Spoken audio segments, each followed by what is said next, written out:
Hello friends, today we will starting our class 8 civics important chapter why do we need a parliament. So our first topic is introduction. So India is a federal form of government. So India एक federal form of government है जैसा कि आप सभी जानते हैं and इसमें 3 types की गवर्नमेंट होती हैं. जो फर्स्ट है हमारी वह central government and second is union government and third type of government is state government. So जो स्टेट गवर्नमेंट होती है वो एक स्टेट को गवर्न कर रही होती है and central government all India को गवर्न कर रही होती है. एंड थर्ड जो यूनियन गवर्नमेंट होती है उसमें 3 टाइप्स होते हैं. सो उसका जो फर्स्ट टाइप होता है वो होता है लेजिस्लेचर, जिसको हम पार्लियामेंट भी बोलते हैं. जैसा कि आप इस इमेज में देख सकते हैं, इसको हम पार्लियामेंट भी बोलते हैं. So friends, our next topic is role of parliament.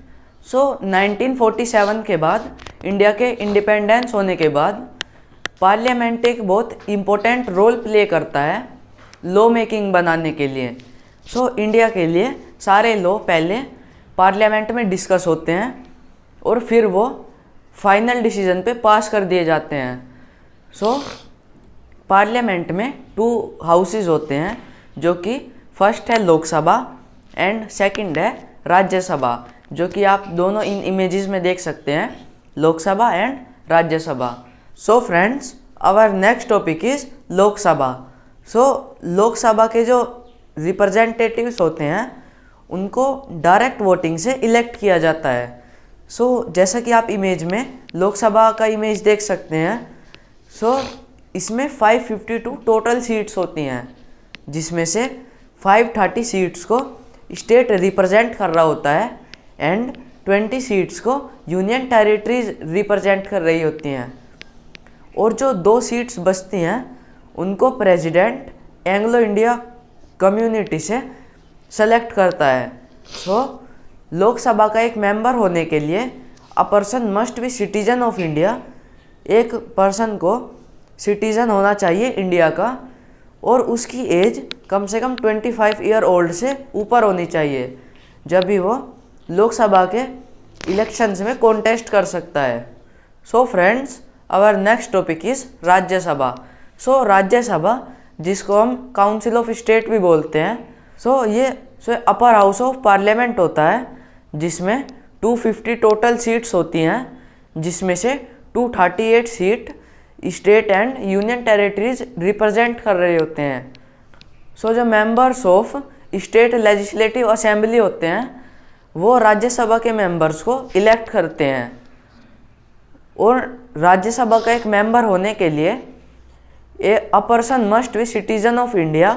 एक पर्सन को एक इंडिया का सिटीजन होना चाहिए and at least 30 year old, और उसने कभी पहले भी किसी पार्लियामेंट के इलेक्शन में कॉन्टेस्ट किया हो. So our next topic is selection of national government.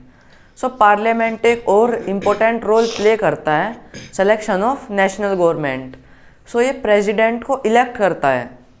So जो मेंबर्स ऑफ पार्लियामेंट होते हैं, एमपीज जिनको हम बोलते हैं, and member of state legislative assembly जिनको हम एमएलएज बोलते हैं, सो वे इलेक्टोरल कॉलेज से प्रेसिडेंट को इलेक्ट करते हैं. And then minister take the charge of cabinet ministers like finance, defence, education, health etcetera. So friends, cabinet minister को अपने फील्ड में एक हाईएस्ट रैंक दी जाती है, जैसे education, health, finance, defence etcetera. So इनमें वो डिसीजन करते हैं और कोई भी डिसीजन जब पास करते हैं सो उसको डिप्टी मिनिस्टर को अवॉइड करना होता है. सो राज्यसभा एक इम्पोर्टेंट रोल प्ले करती है रिव्यूइंग द लॉ.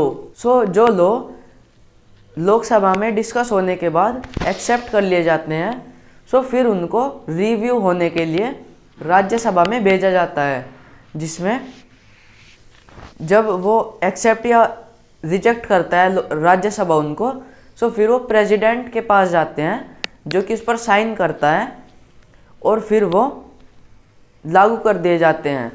और फिर जो जुडिशरी होती है हमारी, जैसे पुलिस सर्विस, सो वो उस लॉ को प्रोटेक्ट करती है। So friends, our next topic is keeping minister in check.